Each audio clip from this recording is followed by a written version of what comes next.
Buenas tardes, bienvenidos a la emisión del mediodía del fin de semana de Noticias Caracol, Primero la Gente. Mientras comienza a aumentar el precio de las viviendas de interés social por el incremento en el salario mínimo, el Gobierno Nacional alista un decreto que disminuye los topes de venta para este tipo de viviendas y las desindexa del salario mínimo.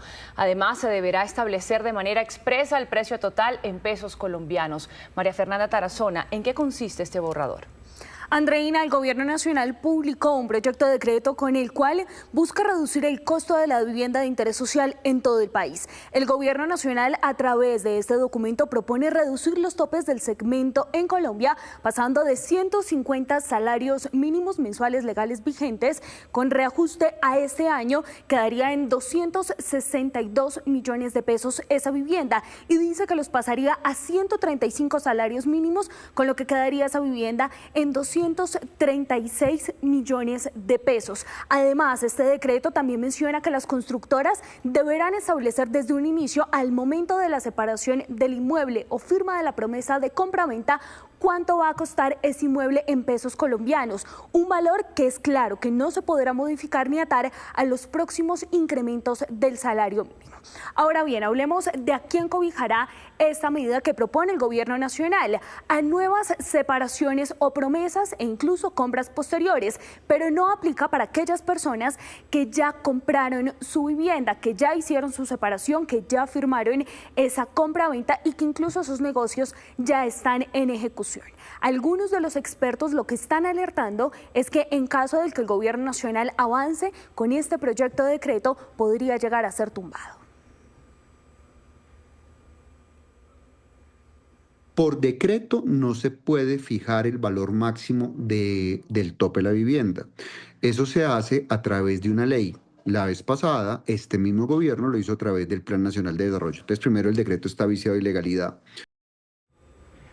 Es importante mencionar que desde el Gobierno Nacional lo que se ha dicho es que este decreto tiene como propósito desindexar la vivienda de interés social de cada uno de los incrementos que tiene el salario mínimo cada año, y que la publicación de este borrador, que aún está para comentarios, se hizo teniendo en cuenta las correspondientes revisiones jurídicas. María Fernanda, gracias. Entre tanto, el incremento en el salario mínimo empieza justamente a reflejarse en el precio de la vivienda de interés social, una situación que preocupa a miles de familias que hoy hacen cuentas para no perder la posibilidad de comprar casa propia. El aumento del 23.7% en el salario mínimo para el 2026 también ha generado alzas en otros sectores, como el de la compra de vivienda de interés social de 150 salarios mínimos, pasando de 213 millones en 2025 a 262 millones para este año. Desde ya, personas como Sofía Rodríguez hacen cuentas para saber cómo van a conseguir ese dinero adicional. Ellos hacen unas proyecciones cuando tú firmas la promesa de compra-venta. Pero pues eso también está atado a que ellos no pensaban, supongo, que subiera tanto. Pese a que existen subsidios territoriales y de cajas de compensación, estos solo subieron entre 5 y 9 millones de pesos, mientras que el aumento fue de 49 millones de pesos. Mi empresa no está en la obligación de subirme el sueldo, porque pues claro, yo no estoy atada como a este incremento. Entonces claramente se ve afectado en tener que apretarme más, de saber si tengo que hacer otro préstamo para poder suplir esa carga. La decisión pasó de ser como algo que me llenaba de mucha ilusión y pues algo que yo ya tenía presupuestado dentro de mis gastos del mes, a ser ahora una decisión de que me va a provocar, como que me provoca incertidumbre. Aparte de que ya estamos abonando un dinero y demás, tenemos que recurrir a un banco, y el banco, los intereses son altísimos, y ahora el monto que tendremos que pedirle al banco pues será mucho más alto. Según datos de Camacol, en 2025 más de 25.000 familias se vieron obligadas a desistir de la compra de su vivienda, siendo la razón principal no alcanzar a completar el dinero necesario. Desde el gremio constructor, esta es una de las grandes preocupaciones. El gremio o el sector constructor, sobre todo vivienda, se ve muy afectado porque se indexa la vivienda, sobre todo interés social, al salario mínimo. Sí, existe el riesgo de que las personas desistan, incluso pues hemos tenido casos acá que han llegado a preguntar qué ha pasado con eso. Aunque Camacol prevé que los desistimientos de vivienda para este año estarían en el orden de las 16.000 unidades, el alza del 23.7% en el salario mínimo, según expertos, impactará en los precios y haría que muchas familias más abandonen el sueño de tener casa propia. Y el 2026 también llega con un aumento en las cuotas de administración en conjuntos residenciales y edificios. Pero ¿por qué aumenta este cobro y en qué se debe basar? Expertos explican. El incremento en las cuotas de administración responde principalmente al alza en los costos operativos que enfrentan los conjuntos y edificios residenciales, como mantenimiento, servicios públicos y seguros. La administración debe subir de acuerdo con lo establecido en la Asamblea General de Copropietarios, que una vez presentado un presupuesto para el año que corresponde, aprueban los costos que se van a requerir para poder tener dinero suficiente para mantener la propiedad horizontal. En cuanto al cómo y con base en qué debe subir la cuota, las asambleas tendrían en cuenta el incremento de varios factores que tienen aumento para 2026 y que impactan el presupuesto final, como el salario mínimo y prestaciones sociales que impactan vigilancia y aseo, servicios públicos de zonas comunes, mantenimientos obligatorios y seguros exigidos por ley. Las cuotas de administración no deben estar indexadas única y exclusivamente a temas de salarios mínimos o salarios de IPC o los incrementos en el índice de precios al consumidor. Se debe indexar también de acuerdo a las necesidades. Entonces, si lo tomamos como referencia únicamente en estos dos aspectos, pues seguramente al sopesar una con otra, si uno sube en el salario mínimo y otros incrementan en el IPC, pues seguramente vamos a tener un promedio más o menos que puede estar cercano prácticamente al 20%. Sí. Para algunos conjuntos y edificios residenciales, los incrementos y ajustes en la cuota de administración podrían ya estar determinados por los manuales de convivencia. Sin embargo, estos deben ser revisados. No tenemos ni piso ni techo para establecer una unidad de medida para la propiedad horizontal. Lo que se debe hacer es tener en cuenta los requerimientos y las necesidades, pero no hay factores definitivos para eso. Hay que actuar con sensatez, con prudencia. Expertos recomiendan a los propietarios revisar en detalle los presupuestos, asistir a las asambleas y participar en las decisiones que permitan equilibrar los gastos para el bolsillo de los hogares.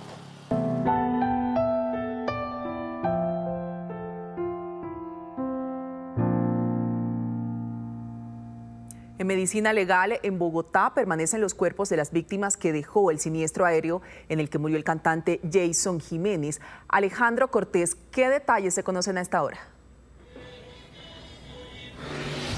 Buenas tardes, pues se conoce que ya empiezan a terminar todos los protocolos y los exámenes por parte de medicina legal que se le realizan a los cuerpos del cantante de música popular Jason Jiménez y a los del equipo de trabajo quienes se perdieron la vida desafortunadamente en este accidente. Hasta el momento, pues algunos de los familiares se encuentran realizando todos estos trámites en la URI para poder reclamar el cuerpo de sus seres queridos, y justo aquí en el Instituto Nacional de Medicina Legal pues han llegado algunos otros seres queridos de estas personas que perdieron la vida, pero también de algunos de los seguidores del cantante Jason Jiménez. Hasta el momento se conoce que la entrega de los cuerpos o de los restos mortales de estas personas serán pues entregados en las próximas horas, y que en pocas horas se conocerá también la fecha y la hora exacta de los homenajes que se realizarán a Jason Jiménez y a su equipo de trabajo aquí en Bogotá. Es una confirmación que entrega el equipo de trabajo de Jason Jiménez y de su familia, y que por supuesto es la información que se registra hasta el momento aquí en el centro de Bogotá.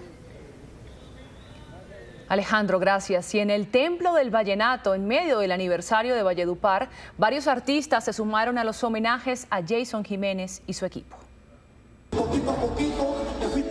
En el marco del aniversario número 476 de Valledupar y su respectivo concierto, los artistas no dudaron en rendir homenaje al fallecido cantante de la música popular, Jason Jiménez. Jason, aparte que eran los que son cercanos que saben que es mi cantante favorito de música popular, teníamos una amistad bonita. Hace poco me pidió una ropa de mi abuelo, alguna cosa, con consuelo en Estados Unidos, le iba a mandar a buscar, y cuando me enteré empecé a temblar. Un show grandísimo. Jason Jiménez era un reconocido seguidor de Diomedes Díaz, abuelo de Martín Elías Jr. Este artista vallenato, quien perdió a su padre en un siniestro vial, envió otro sentido mensaje a la familia de Jiménez.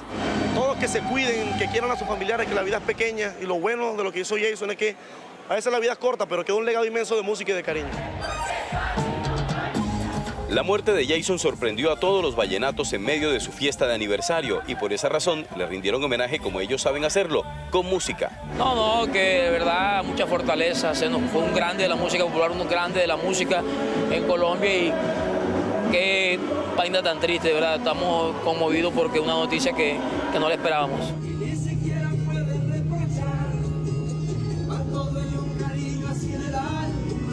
Su pasión por el vallenato era ampliamente conocida. En los escenarios que fueron oportunos, Jason demostró su amor por esta música. A veces lloro al sentirme impotente, son tantas cosas que te quiero dar. Ahora se ha ido al cielo a cantar con sus ídolos de la música vallenata tradicional y romántica.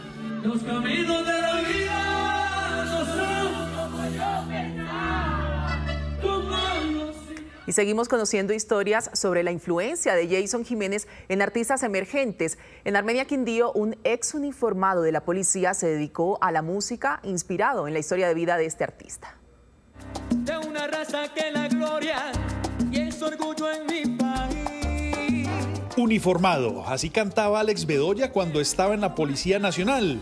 En la institución, sus labores estuvieron relacionadas con la Oficina de Comunicaciones, pero no se detenía ahí. Era una de las voces principales de Carabineros Orquesta y Son del Café de la Policía en el eje cafetero. En la institución pude conocer muchísima gente, pude desarrollar más ese talento estando en las tarimas con las orquestas de la policía, pero llegó el momento de abrir las alas y escuchar el corazón. Dije, yo tengo que escuchar lo que dice mi corazón, y es que yo quiero ser un cantante, quiero ser reconocido. Alex eligió seguir su corazón, cumplir sus sueños y cantar. Todo gracias al ejemplo de su paisano caldense, Jason Jiménez. Fui 17 años policía y gracias a este artista me motivó a salir adelante, a creer en mí, a creer en mis sueños, en mi talento. Hoy me dedico plenamente a la música. Y Jason Jiménez nos deja ese legado de que hay que luchar por nuestros sueños, hay que creer en nosotros mismos. Para el 2026 tiene listo un repertorio de canciones para cantarle al despecho, al amor y al triunfo. Dejar el uniforme de la policía no fue fácil, pero tomar el micrófono para cantar es lo que lo hace feliz. Me siento supremamente contento de haber tomado esta decisión. Invito también a los jóvenes que tienen esos sueños, esos ideales de ser artistas, de ser cantantes, a que lo hagan, que luchen por eso, que se motiven a salir adelante. Así, este caldense seguirá cantando las canciones de Jason Jiménez para recordarlo y componiendo sus propias letras para seguir los pasos del artista que se convierte en leyenda.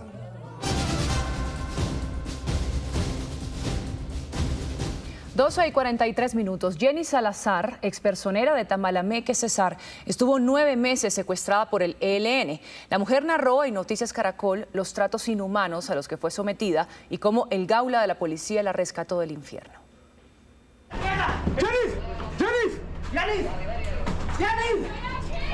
El grito desgarrador de Jenny Salazar, expersonera de Tamalameque, Cesar, resonó desde la oscuridad de su encierro y el sonido de las balas. En ese instante, tirada en el suelo de la casa donde la tenían secuestrada, no sabía quiénes eran los que avanzaban en medio del estruendo de los disparos.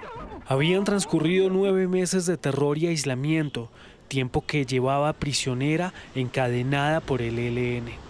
El sonido de los operativos, los pasos apresurados y la voz fuerte de un hombre gritando su nombre fue, para ella, la confirmación de sus súplicas. Dios, mandaste ángeles.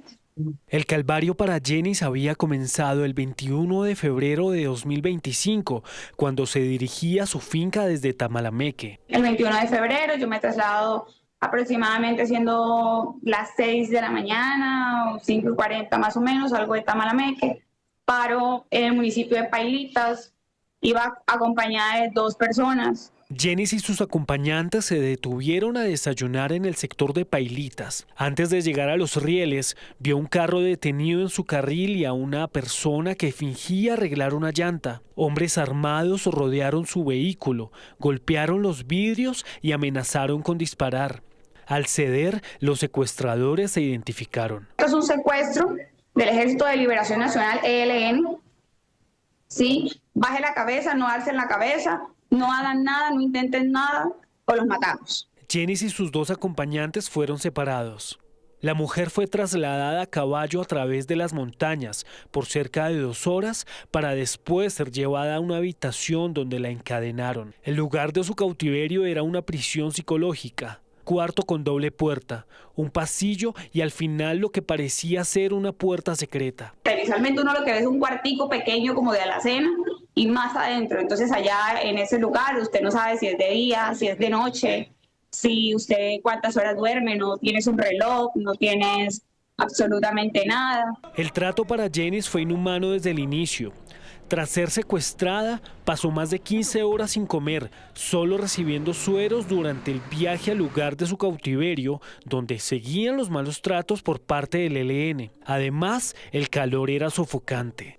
Las comidas empezaron a ser como con arena, como que comías y masticas todo, si comes arroz, había tierra, si te daban una sopa así como un agua con cebolla y algo, pues masticas tierra. Ahí había como, entonces yo siempre como me tomaba lo de arriba, el arroz, entonces vamos a juzgarlo porque efectivamente yo podía escupir piedritas.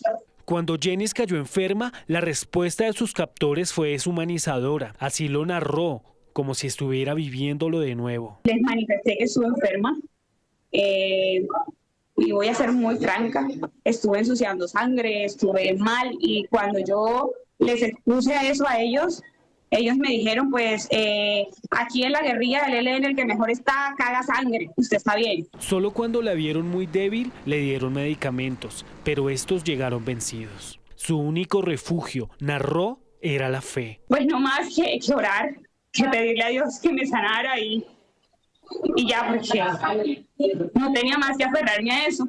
La vez que pedí una Biblia, me dijeron, la guerrilla no cree en la Biblia, no se la van a mandar. Él me dijo, pues déjela anotada, a ver si se la mandan.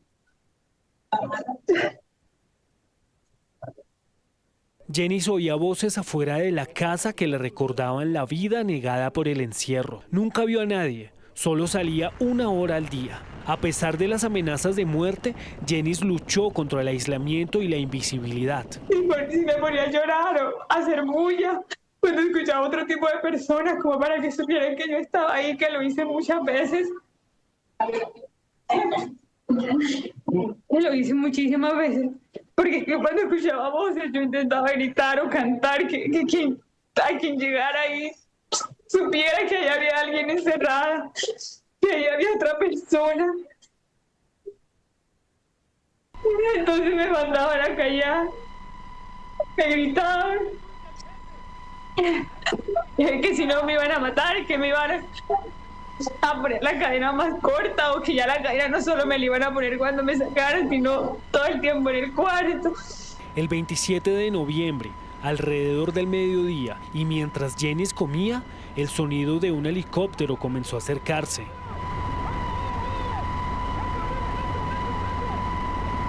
El grito de la esperanza llegaba. Entonces empieza ese estruendo, él me dice, meta, si yo voy a caminar, el estruendo se escucha más lejos y esta persona empieza a gritar, ¡se nos metió el ejército, se nos metió el ejército! Escucho que eso se escuchó durísimo y se empezaron a escuchar, avancen, y de repente tiros y yo me tiré en el suelo. Yo, Dios mío, que una bala no vaya a alcanzar aquí adentro, ¿qué está pasando? ¿Quiénes son? Cuando de repente gritan mi nombre. Cuando gritaron mi nombre, a mí me salió del alma gritar. Aquí estoy yo. La liberación no borró las secuelas. Jenis dijo que muchas veces pensó que no lograría salir de allí. Finalmente, Jenis envió un mensaje de agradecimiento a sus rescatistas. Gracias por creer. Gracias por nunca dejar de investigar. Gracias por encontrarme. A la 1 de la tarde les contamos que hoy inicia una semana clave para el futuro de Venezuela, con la posibilidad de reuniones en la Casa Blanca con la líder opositora María Corina Machado, pero también conversaciones para un posible encuentro con Delcy Rodríguez. Juan Camilo Merlano, ¿qué se dice en Washington de estos encuentros? Andreina, la Casa Blanca nos acaba de confirmar que el día jueves, será la reunión del presidente Donald Trump con la líder opositora María Corina Machado. Aún no dan hora específica, pero sí dicen que esa reunión se espera para el día jueves, que también se da en el marco de conversaciones que adelanta el presidente de los Estados Unidos con las autoridades interinas de Venezuela. El discurso o el tono del presidente Trump es que las cosas van bien, que están cooperando y que también está abierto a reunirse con Delcy Rodríguez en un futuro próximo. Esto dijo hace algunas horas en el avión presidencial. En algún momento me reuniré con ella, ha sido muy amable. Miren, nos preguntó si podíamos llevarnos 50 millones de barriles de petróleo y le dije, sí, podemos. Son 4.000 millones, 4.200 millones de dólares y ya están en camino a Estados Unidos. Ha habido un país sobre el cual el presidente Donald Trump y funcionarios de su administración han ejercido presión adicional, si se quiere, por lo menos desde el punto de vista retórico, después de lo que fue la extracción de Nicolás Maduro. Cuba. Ya hemos escuchado los comentarios del presidente Trump asegurando que Cuba va a caer, que el régimen cubano va a caer, que es un desastre, que dependían en gran medida del petróleo venezolano y que ya no van a recibir más ese petróleo porque los Estados Unidos está cortando ese suministro. Pues en las últimas horas reiteró que su preocupación es garantizarle a la gente, a los cubanos que se encuentran aquí en territorio estadounidense, que puedan regresar y una transición en Cuba. Estamos hablando con Cuba y pronto lo sabrán. Uno de los grupos que quiero que se atienda son las personas que vinieron de Cuba y que fueron obligadas a irse o que se fueron bajo presión y que ahora mismo son grandes ciudadanos de Estados Unidos. Hay mucha gente obligada a salir de Cuba injustamente, así que ahora mismo nos ocuparemos, sobre todo de las personas que vinieron de Cuba y que son ciudadanos estadounidenses o que se encuentran en nuestro país.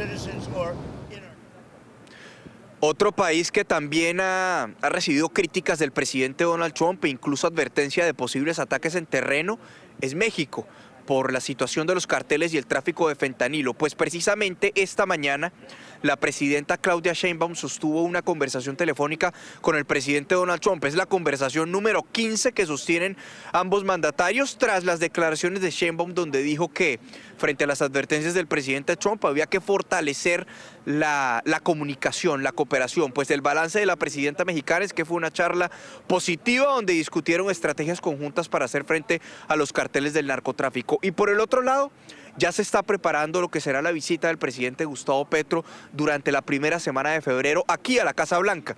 En las últimas horas ya salió aquí hacia Washington el ministro de Defensa Pedro Sánchez, quien sostendrá una agenda con distintas autoridades de los Estados Unidos para discutir cuestiones de lucha contra el narcotráfico, particularmente sostendrá agenda con el subsecretario del Departamento de Defensa o de Guerra para el Hemisferio Occidental, Joseph Hummer. Juan Camilo, a propósito de los movimientos que hay en Venezuela después de la captura de Nicolás Maduro, en las últimas horas se han producido nuevas excarcelaciones de presos políticos en ese país y anuncios de más liberaciones. Hacemos contacto con Beatriz Adrián en Caracas. Beatriz, ¿a cuánto han excarcelado y cuántos hay previstos? Hola, muy buenas tardes, Andreina. Te puedo decir que según la Unidad Democrática van 56 personas excarceladas hasta el momento. Se tenía previsto que fueran 400, pero el Ministerio de Penitenciaría ha dado una cifra oficial de 116 personas excarceladas hasta el momento. Sin embargo, pues estamos a la espera. Entre los liberados están 2 ciudadanos de nacionalidad italiana que ya están volando hacia su país en este instante. La primera ministra italiana, Giorgia Meloni, ha asegurado que estaba pues complacida con estas liberaciones, agradeció al gobierno de Delcy Rodríguez por estas excarcelaciones y dijo que iban a designar embajador en Venezuela, que en este momento no se encontraba un representante diplomático de ese país. Los liberados italianos son Alberto Trentini y Mario Burlo. También el exdiputado Bozo también fue excarcelado, uno de ellos. Debemos decir que se esperan que en las próximas horas haya nuevas excarcelaciones. También quería comentarle que María Corina Machado se reunió en el día de hoy en el Vaticano con el Papa León XIV. Las imágenes que ven ustedes en pantalla es de este encuentro y le pidió que por favor interceda para que continúen las liberaciones de los presos políticos, pues los principales líderes aún continúan en prisión. Es la información desde Caracas. Gracias, Beatriz. Buenas tardes para usted. Y en otras noticias, en Irán aumenta la represión a las protestas contra el régimen de los ayatolás y ya se contabilizan por lo menos 648 muertos desde el 28 de diciembre. Se trata de estimaciones de organizaciones independientes, ya que el régimen impuso un bloqueo al Internet. Donald Trump aseguró que evalúa opciones militares en Irán e incluso enviar Internet satelital para desafiar la restricción a las comunicaciones, mientras que hoy en Teherán se registró una contraprotesta a favor del gobierno iraní. Una de la tarde, 5 minutos. Avanza el plan retorno del Puente de Reyes en el país, uno de los que registra el mayor número de vehículos en las vías, y es una semana en la que también regresan las restricciones de movilidad. Tenemos reporte desde diferentes regiones del país, pero empezamos en Bogotá. Ahí está Mayra Tenorio. Mayra, ¿cómo está el panorama en la autopista sur y qué ocurre en la vía al llano? Muy buenas tardes para todos. Antes de hablar de este panorama a esta hora aquí en la autopista sur, vamos a centrarnos en estas imágenes que ven en pantalla. Hay bloqueos a esta hora en Cáqueza, esto es vía al llano por cuenta de un paro agricultor. Ustedes ven estas imágenes, trancones, largas filas de vehículos, y a esta hora se concentran las miradas entrando por la vía al llano aquí a la capital del país, para que usted tenga muy en cuenta afectaciones a esta hora en materia de movilidad en Cáqueza. Pero volvemos aquí a la autopista sur, ustedes ven cómo fluye la movilidad, pero hay que decir que el punto crítico sigue siendo acá en Soacha por las obras, para que tengan muy en cuenta. Finalizamos con esta información de servicio muy importante. Aplica desde ya el pico y placa regional, 12 del mediodía a 4 de la tarde, vehículos que finalicen en placa par, y de 4 de la tarde a 8 de la noche, vehículos con placa impar. Información a tener muy en cuenta a esta hora aquí en la capital del país. Mayra, y de la capital del país nos vamos a Antioquia, donde también avanza el plan retorno y por lo menos 600.000 vehículos se movilizarán este festivo. Ejército y policía custodian las vías del departamento. Erika Zapata, ¿cómo está el panorama en las vías? Muy buenas tardes, yo los saludo desde el túnel de occidente de la ciudad de Medellín, y miren, este es el panorama en este lugar. Estamos en medio del plan retorno. Las autoridades están esperando la movilización de 650.000 vehículos en los 6 ejes viales del departamento de Antioquia. Durante este puente de Reyes han ocurrido 7 accidentes de tránsito. Hay una reducción en los accidentes de tránsito, 2 personas que han perdido la vida. Ahí vemos que todo transcurre con normalidad. La policía, el ejército, defensa civil, incluso garantizando el tema de la seguridad. ¿Y por qué defensa civil? Porque está lloviendo, y precisamente como está lloviendo hubo deslizamientos de tierra en la vía Medellín-Urabá, y por eso allí hay afectaciones. Están trabajando las autoridades para habilitar totalmente la vía Medellín-Urabá. Sin embargo, sigue lloviendo y por eso las autoridades están en alerta. Aquí, por ejemplo, llegan sobre todo las personas que vienen del occidente del departamento. Erika, gracias. Revisamos ahora el panorama en el Valle del Cauca, donde se han registrado varias emergencias a causa de las fuertes lluvias. La vía al mar permanece cerrada. Valentina Gallego, ¿dónde se presenta el cierre y cuáles son las recomendaciones? Hola, buenas tardes. Miren, primero hay que decir que para este lunes festivo se espera que en todo el departamento del Valle del Cauca se movilicen alrededor de 400.000 vehículos. Yo los saludo en la vía al mar porque está cerrado entre el kilómetro 12 y kilómetro 14, exactamente en el corregimiento El Saladito, a raíz de un deslizamiento de tierra que impide el paso vehicular, muy cerca al kilómetro 18, donde recordemos que hoy rige el pico y placa para los carros que vayan a ingresar a la ciudad de Cali. La medida aplica desde el kilómetro 18 hasta la Portada Armal, desde las 3 de la tarde hasta las 5 para las placas pares y de 5 a 7 para las placas impares. Recordemos también que el día de mañana inicia los comparendos por pico y placa en la ciudad de Cali. Era la semana pedagógica, el día de mañana ya termina, así que ojo conductores, recuerden que inicia la rotación y usted puede el día de mañana tener un comparendo si saca su vehículo en el día que no le corresponde. Recomendaciones para todos los conductores que en este momento se encuentran en la vía al mar es que tengan precaución porque entre el kilómetro 14, 12 y 14 está cerrado en el sector del Saladito. Información importante, Valentina, gracias. Mientras tanto, en Bucaramanga, cientos de viajeros ya regresan en este cierre de puente festivo. Pilar Mejía, ¿cuál es el reporte a esta hora? Muy buenas tardes. Mire, este es el panorama en el corredor vial que conduce de Piedecuesta a Florida Blanca. A esta hora se reporta una movilidad fluida, no se reportan congestiones vehiculares. Importante resaltar que sobre las 3 o 4 de la tarde las autoridades tienen planeado habilitar un carril en la vía que conduce al área metropolitana de Bucaramanga, en el sector conocido como El Buey. Esto para mejorar la movilidad, sobre todo con vehículos que vienen del interior del país, de Bogotá, de San Gil, y que también vienen de la Mesa de los Santos por esta temporada de vacaciones. Para mañana es importante resaltar que empieza el pico y placa en Bucaramanga y su área metropolitana. Empieza a partir de las 6 de la mañana hasta las 8 de la noche. Importante resaltar que los sábados también hay pico y placa de 9 a 1 de la tarde.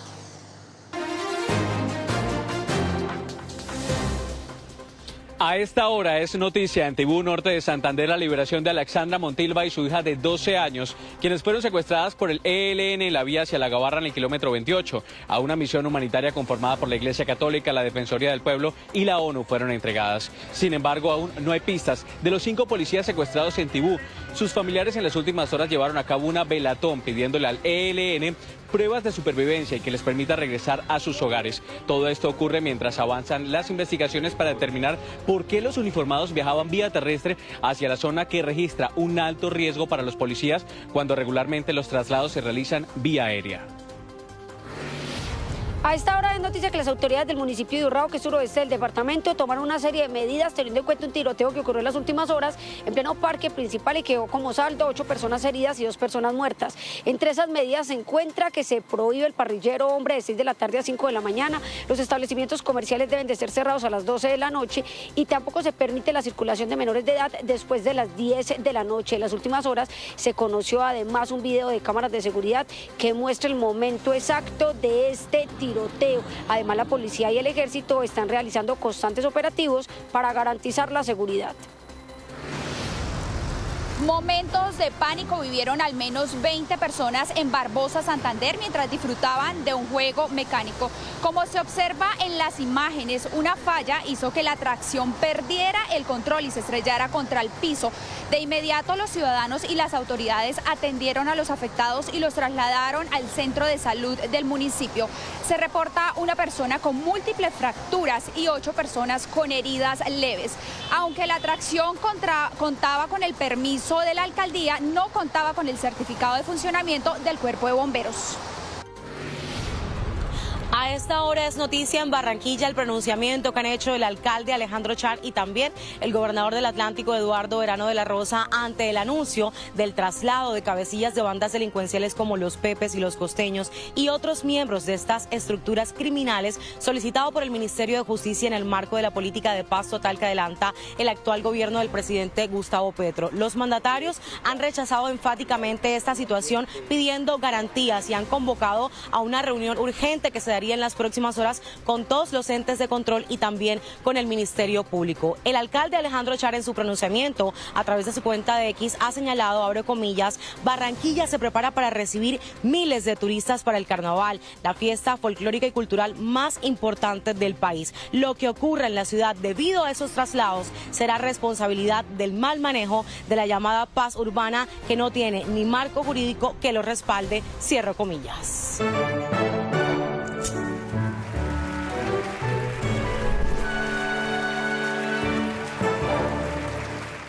Hoy se presentan los shows finales del Cartagena Festival de Música. Anoche fue la presentación de Cody Fry y la Filarmónica Joven de Colombia en este gran encuentro cultural. Considerado como uno de los referentes del pop sinfónico contemporáneo, el compositor, arreglista y músico nominado al Grammy Cody Fry, junto a la Filarmónica Joven de Colombia, fueron los encargados de cerrar la jornada musical del día 8 del Cartagena Festival de Música. Estoy muy impresionado de esta joven orquesta. Colombia debe sentirse muy afortunada de tener un grupo de estudiantes y chicos tan profesionales. En una fusión musical entre Colombia y Estados Unidos.